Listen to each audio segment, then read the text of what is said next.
प्रिय विद्यार्थियों नमस्कार। हिंदी की ऑनलाइन शिक्षण व्यवस्था में आप सबका हार्दिक अभिनंदन स्वागत।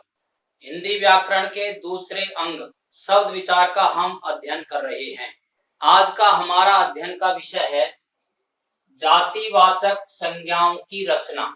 हम पढ़ चुके हैं कि संज्ञा विकारी शब्द है, प्रयोग के आधार पर और इनके रूप बदल जाते हैं। तो जातिवाचक संज्ञाओं की रचना अन्य किन किन संज्ञाओं से होती है या किन किन शब्दों से होती है या प्रयोग के आधार पर इनके रूप कैसे बदल जाते हैं, इसका अध्ययन हम इसमें करेंगे।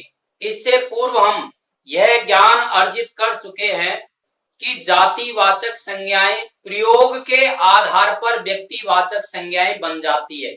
जैसे पुरी, जगन्नाथपुरी। अब पुरी जातिवाचक संज्ञा है लेकिन व्यक्तिवाचक संज्ञा जगन्नाथपुरी बन जाता है। कई ऐसे रूढ़ शब्द भी हैं जो जातिवाचक होते हुए भी और व्यक्तिवाचक संज्ञाओं की तरह काम आते हैं। जैसे हनुमान, गणेश, ये ऐसे शब्द है जो जातिवाचक है लेकिन अब इनका प्रचलन व्यक्तिवाचक संज्ञाओं की तरह होने लग गया है।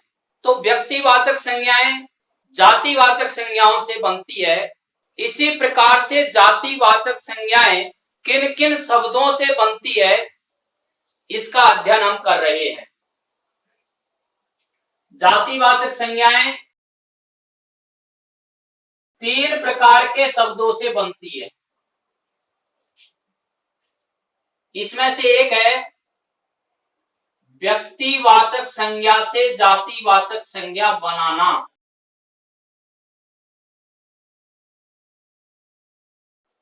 व्यक्तिवाचक संज्ञाओं से जातिवाचक संज्ञा बन जाती है। दूसरा है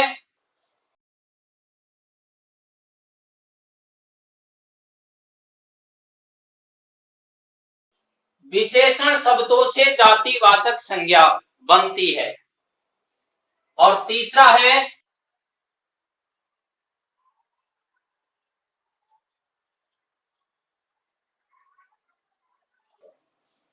भाववाचक संज्ञाओं से भी जातिवाचक संज्ञा बन जाती है। जातिवाचक संज्ञा किसे कहते हैं? जिन शब्दों से किसी जाति के समस्त समूह का बोध होता है या एक प्रकार के समस्त समूह का बोध होता है उसे जातिवाचक संज्ञा कहते हैं। लेकिन कई बार ऐसा होता है कि व्यक्तिगत नाम भी और समूह का बोध कराने लगता है, तो उस समय उस व्यक्ति के नाम को ग्रहण न करके और उस व्यक्ति के गुणों के आधार पर और उस जैसे समस्त व्यक्तियों का बोध होने लगता है, तो व्यक्तिवाचक संज्ञाएं जातिवाचक संज्ञाएं बन जाती है। जैसे चंद्रगुप्त,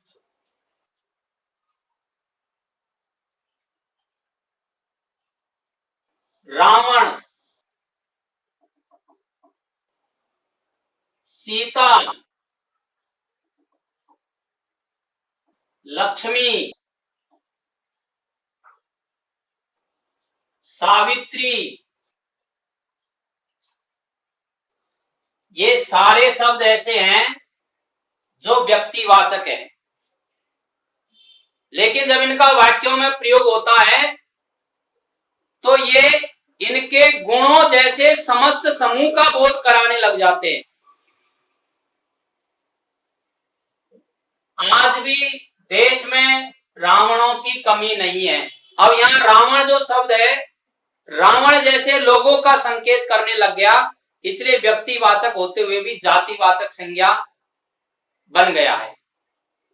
भारत के घर घर में सीता है, भारत की हर नारी सावित्री है, यशोदा इस घर की लक्ष्मी है। अब ये शब्द व्यक्तिवाचक होते हुए भी और इनके गुणों जैसे लोगों का बोध कराने के कारण से और जातिवाचक संज्ञाओं में बदल गए हैं। इस प्रकार से व्यक्तिवाचक संज्ञाओं से जातिवाचक संज्ञा बनती है। दूसरा है विशेषण शब्दों से भी जातिवाचक संज्ञा बनती है।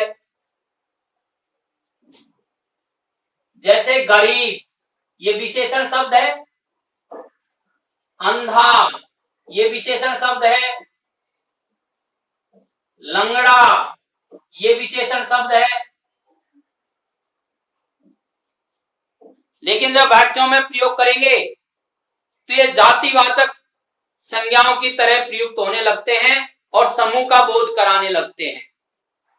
गरीबों को दान दीजिए, अंधों को रास्ता दिखाइए, लंगड़ों की सहायता कीजिए। अब ये विशेषण शब्द होते हुए भी इन वाक्यों में इन जैसे लोगों के समस्त समूह का बोध कराते हैं, इसलिए जातिवाचक संज्ञा बन गए हैं। ऐसे ही भाववाचक संज्ञा से भी जातिवाचक संज्ञाएं बनती है।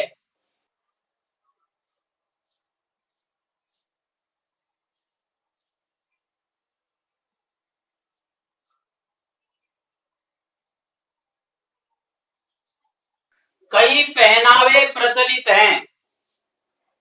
अब पहनावा भाववाचक संज्ञा है, लेकिन इस वाक्य में पहनावे प्रचलित हैं। इससे पहनावे वस्त्रों के पहनने के प्रकारों के समस्त समूह का बोध करवा रहा है, इसलिए जातिवाचक संज्ञा बन गया है। कई चोरियां हुई, चोरी भाववाचक संज्ञा है, लेकिन यहां चोरी शब्द चोरी जैसे समस्त समूह का बोध कराने के कारण से भाववाचक संज्ञा हो गया है। इस प्रकार से जातिवाचक संज्ञाओं की रचना व्यक्तिवाचक संज्ञाओं से होती है, विशेषण शब्दों से होती है और भाववाचक संज्ञाओं से जातिवाचक संज्ञा बनती है। आपको समझने की दृष्टि से और कुछ उदाहरण यहां दिए हैं, आप इसका स्क्रीनशॉट ले लें और पूरे वीडियो को देखने के लिए, समझने के लिए कम से कम 2 बार आप इसको सुने। आगे के प्रकरण में हम भाववाचक संज्ञाओं की रचना के संबंध में अध्ययन करेंगे। धन्यवाद।